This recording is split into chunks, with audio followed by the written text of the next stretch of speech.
Distrital de la Mujer, Laura Tami. Bienvenida a Arriba Bogotá. Muchas gracias por la invitación. Vamos a hablar precisamente de cuál es ese panorama en la ciudad de feminicidios. Hemos visto una leve reducción en los casos, pero aún sigue preocupando que hayan mujeres en riesgo de feminicidio y que lleguen estos casos a la justicia y no pase nada.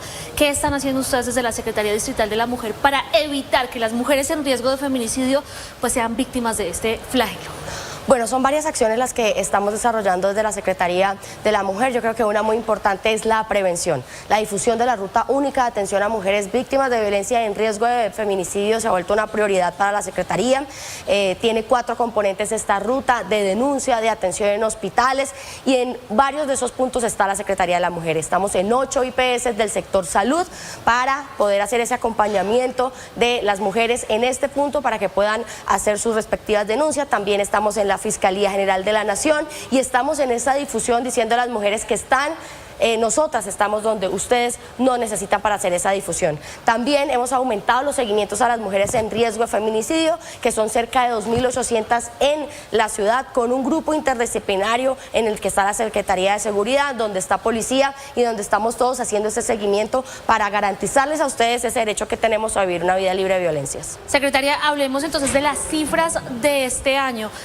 Durante lo corrido del año, según las cifras de la Policía Metropolitana de Bogotá, 7 mujeres han muerto violentamente en la capital. Pero veamos acá, si nos ponchan por favor este gráfico, los feminicidios en la ciudad. Muertes violentas 7, pero los feminicidios que han sido catalogados son solo 4. Estas son las localidades en donde se han presentado. Kennedy, Bosa, Ciudad Bolívar y San Cristóbal son las localidades en donde históricamente más se presentan casos de violencia intrafamiliar y violencia de género, ¿verdad? Es así, digamos, yo a este escenario le sumaría también Suba, que fue la localidad en la que el año pasado más feminicidios hubo reportados. También Ciudad Bolívar y Suba son las ciudades, son las localidades en donde este momento más mujeres en riesgo de feminicidio también nos reporta Medicina Legal. Ahora veamos el histórico de los feminicidios durante los últimos 3 años. Estas cifras de 2025 son solamente enero y febrero, pero aquí vemos 2023 y 2024. Una leve reducción.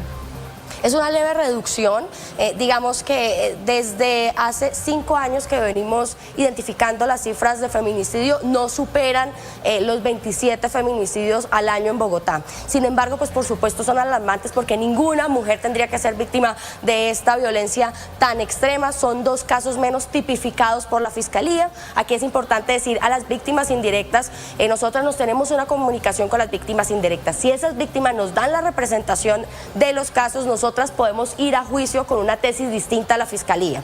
En ese sentido serían 3 casos los que la Fiscalía no tipificó, nos dieron la representación las víctimas indirectas y nosotras fuimos a juicio, estamos en juicio con una tesis distinta.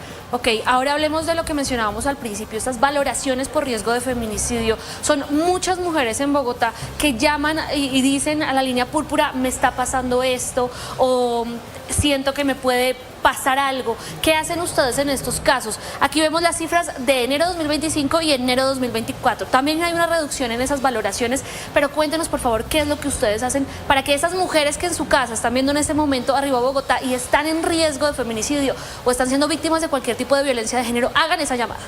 Bueno, la línea púrpura es una línea de escucha, es una línea que está diseñada para que nosotras podamos identificar con unas abogadas y psicólogas cuando las mujeres están siendo víctimas de unas violencias sistémicas que puede llevar precisamente a un feminicidio. Todos los servicios de la Secretaría Distrital de la Mujer que tienen que ver con atención de violencias están preparados para identificar ese riesgo y para ofrecerles las casas refugio, que es la medida de protección que operativiza nosotras desde la Secretaría de la Mujer. Son 6 casas de refugio en la ciudad.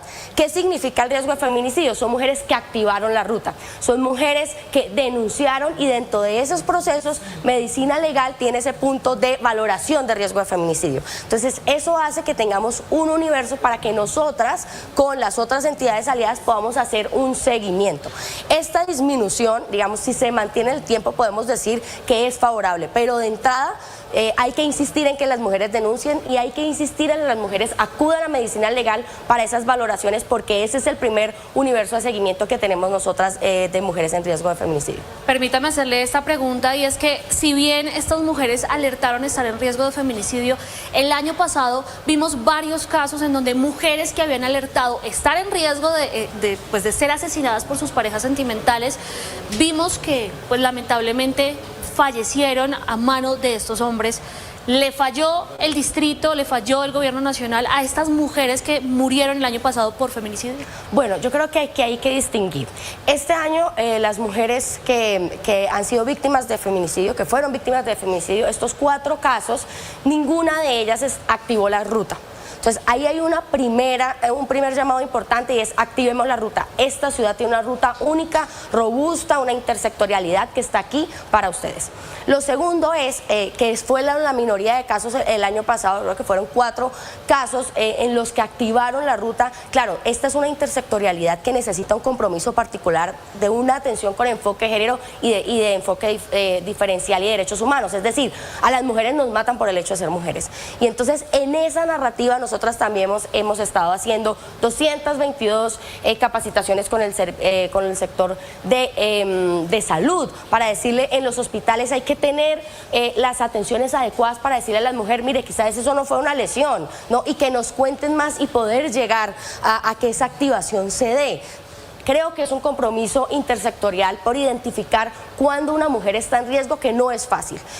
Yo diría que estamos en un compromiso muy grande para no fallar, en un compromiso muy grande para generar culturas libres de sexismo que nos permita identificarnos como iguales dentro de la sociedad, y de seguir insistiendo que a las mujeres sí nos matan por el hecho de ser mujeres.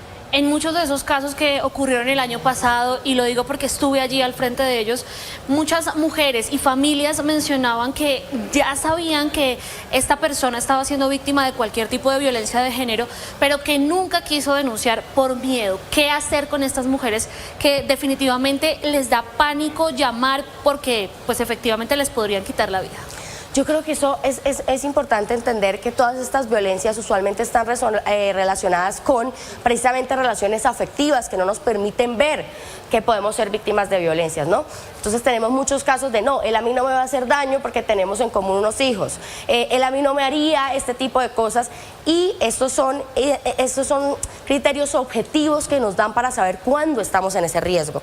Entonces yo les diría a las mujeres que acudan a los servicios de la Secretaría de la Mujer. Miren, nosotras estamos especializadas en atenderlas a ustedes con los enfoques necesarios. Generar confianza es fundamental, hacemos un acompañamiento hasta que decidan hacer la denuncia. Incluso tenemos servicios de representación jurídica gratuitos. En este momento estamos representando 2.800 mujeres cuando nos dan la representación de sus casos por violencia intrafamiliar, por acoso sexual. Entonces nosotras estamos ahí para oírlas. Si sienten miedo, quizás a veces las instituciones nos vemos lejanas, nos vemos sin esos enfoques necesarios. Los servicios de la Secretaría de la Mujer sí los tienen, así que llámense, comuníquense con nosotros y acudan también, por ejemplo, a las manzanas del cuidado de las casas de igualdad de oportunidades.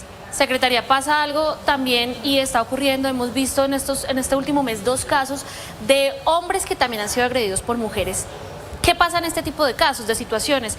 ¿También se atienden de la misma manera o solamente atendemos grandemente a las mujeres? ¿Qué pasa con los hombres que también son agredidos? Bien, los servicios de la Secretaría de la Mujer, por supuesto que están direccionados para nosotras, las mujeres mayores de 18 años.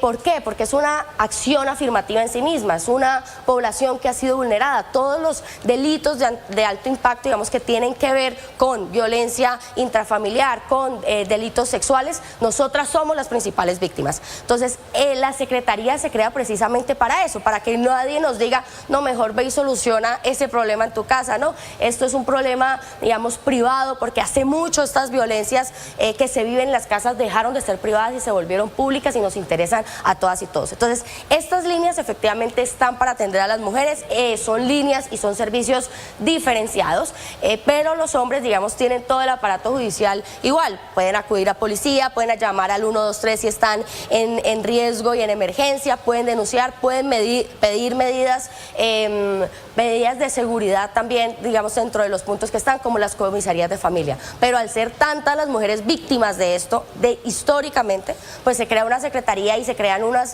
servicios especializados para nosotras. Bueno, volvamos a hablar entonces sobre las atenciones que ha generado la Secretaría Distrital de la Mujer durante el 2024 y durante el 2025. Vamos a ver cuáles son esas cifras. Mire, valoraciones durante el 2025, 10.462 casos. De esas atenciones que ustedes han realizado, el 87% son por casos de violencia. Y decíamos, la violencia de género es amplio el nombre, pero está tipificado en varios tipos. Aquí vemos otras violencias. Hablemos de eso. ¿Qué pasa? Porque la mayoría es violencia psicológica y en muchos de los casos no saben cómo identificar que están siendo víctimas de violencia psicológica. Listo. Efectivamente, de lo que llevamos este año tenemos 10.462 atenciones en la Secretaría de la Mujer. Casi que el 87% tiene que ver con violencias. Nosotras también damos otras capacitaciones, estamos en centros de inclusión digital, estamos en manzanas del cuidado, pero nos concentramos, digamos, y ha girado mucho la atención en punto a estas violencias. Violencia psicológica, yo creería que desde el año pasado viene siendo la violencia por la que más atenciones se identifica. Son todo ese menoscabo que tenemos a nuestra identidad, que tiene un fin particular y es cambiar los comportamientos de las mujeres, ¿sí? Vas a salir vestida así, ¿por qué? ¿No? Entonces quiero cambiar una conducta en donde yo me siento mejor y necesito que la mujer, digamos, producto de detrimentos y de señalamientos, cambie esas conductas en contra de lo que ellas quieren. Esa es una violencia, digamos, silenciosa. Nosotras aumentamos el equipo de psicología forense en representación judicial porque la prueba de ese año es muy difícil de tener y nosotras queremos procesos más sólidos en lo judicial. Ese equipo fue aumentado precisamente porque la carga probatoria es muy difícil en la violencia psicológica. La violencia física, digamos, todo lo que tiene que ver con moretones, rasguños, todo lo que tiene que ver con la integridad física de las mujeres es la segunda, y la violencia económica, que es lo que no nos permite muchas veces tomar decisiones para salir de esos ciclos de violencia, ¿no?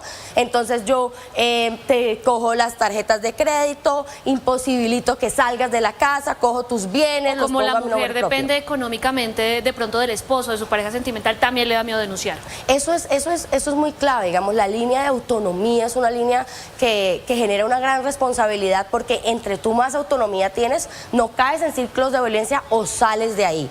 Entonces todo lo que gira en torno al empoderamiento y sobre todo a la capacidad económica de las mujeres es clave en las atenciones preventivas que se tienen de los casos de feminicidio. Pero también veíamos algo particular en los feminicidios, pero ahora veamos las localidades en donde más atenciones se han presentado por parte de la Secretaría Distrital de la Mujer. Y repetimos, aquí está Kennedy otra vez, Bosa, Ciudad Bolívar, Suba y Engativá, que eran las otras dos que nos faltaban en el mapa anterior. Estas son localidades también focalizadas donde más casos de violencia de género se encuentran en la ciudad. Hay más casos de violencia de género, efectivamente, nos llaman más, nos consultan más. Yo quisiera también hacer aquí un anuncio, y es que en Bogotá hay 25 manzanas del cuidado, que significan y que lo que le apuestan es a la redistribución de las cargas de cuidado. Pero esas manzanas también tienen una dupla, que es una psicóloga y una abogada que está lista para atenderlas también en esos espacios. El año pasado abrimos 4 precisamente en localidades que tenemos muchas atenciones, como es Ciudad Bolívar, Suba y Kennedy. Entonces ahí también tienen otros puntos físicos, por si ustedes dicen, no, quitar la llamada, tengo desconfianza, no sé quién está al otro lado. Bueno, ahí también tenemos una atención personal que abrimos precisamente por estas cifras que vemos en tu tablero. La gente pregunta por qué estamos hablando de este tema. Se viene una fecha muy importante, que es la celebración del Día de la Mujer, y en mayo también la celebración del Día de la Madre, que lamentablemente son las dos fechas en donde más se registran casos de violencia de género, incluso feminicidios. Pero ahora hablemos de otro tipo de violencia contra las mujeres, y es precisamente las agresiones que se viven en la calle y en el servicio público. Ustedes han trabajado con, de hecho, Transmilenio y todo este sistema, buscando que conductores se capaciten para saber cómo atender. Hemos visto en los últimos días también incluso personas viendo pornografía infantil al lado de menores de edad, de mujeres. ¿Cómo están trabajando ustedes para reducir esto que a veces normalizamos? Bueno, en punto de la atención de violencias en estos espacios, nosotros tenemos una línea que es prevención, atención y sanción. Entonces, en punto de prevención creo que hemos reforzado varias de las estrategias. La primera es la creación del código TM26 en Transmilenio. y para ese código estuvimos capacitando a cerca de 3.000 conductores de Transmilenio en la identificación de ese código. Entonces, ¿qué va a pasar? Con la creación de ese código, las mujeres que sientan acoso en los buses, en los espacios de Transmilenio, se acercan al conductor y el conductor activa la ruta. ¿Qué significa esto? Que comunican a la mujer con nuestros servicios de la Secretaría de la Mujer directamente, o dos, llaman a policía y policía llega en donde las mujeres hicieron la activación de la ruta con el conductor. Esto es muy importante porque se trata de prevención. Hemos también estado en 8 megatomas con la Secretaría de Seguridad y con Transmilenio precisamente en este espacio para difundir la ruta. Lo segundo es la atención. En punto de atención, nosotras tenemos una estrategia que se llama las duplas psicojurídicas, que están en transporte público y están dedicadas a esperar la atención. Hemos atendido el año pasado el 100% de los casos remitidos por Transmilenio, haciendo presencia ahí. Y la sanción, este año vamos a salir con una apuesta de transformación cultural, porque hemos identificado que hemos normalizado esas violencias, ¿no? Nadie sabe quién se siente y cómo se siente el acoso en estos espacios, ¿no? Esos piropos, el manoseo, digamos que no se tiene identificado socialmente y por eso no hay una sanción, digamos, social a este tipo de comportamientos. Los hemos normalizado y es importante empezar a decir qué es, para que no nos quepa duda qué es acoso en este espacio. Pero además la activación de terceros. Todas y todos somos responsables de las violencias que nos ocurren a nosotras, ¿no? Y ahí hay un compromiso muy especial de los hombres, un compromiso porque de ustedes también depende que nosotras vivamos una vida libre de violencias en cualquier espacio, en la casa y también en el transporte y en el espacio público. Bueno, secretaria, muchas gracias por acompañarnos y esperamos pues verla en otras oportunidades y esperemos no para hablar de feminicidios. Muchas gracias. Esperemos que así sea. Gracias a ti. Si esta noticia le interesó o quiere conocer más, no olvide suscribirse en nuestro canal de YouTube, que es gratis, visitar eltiempo.com o seguirnos en nuestras redes sociales.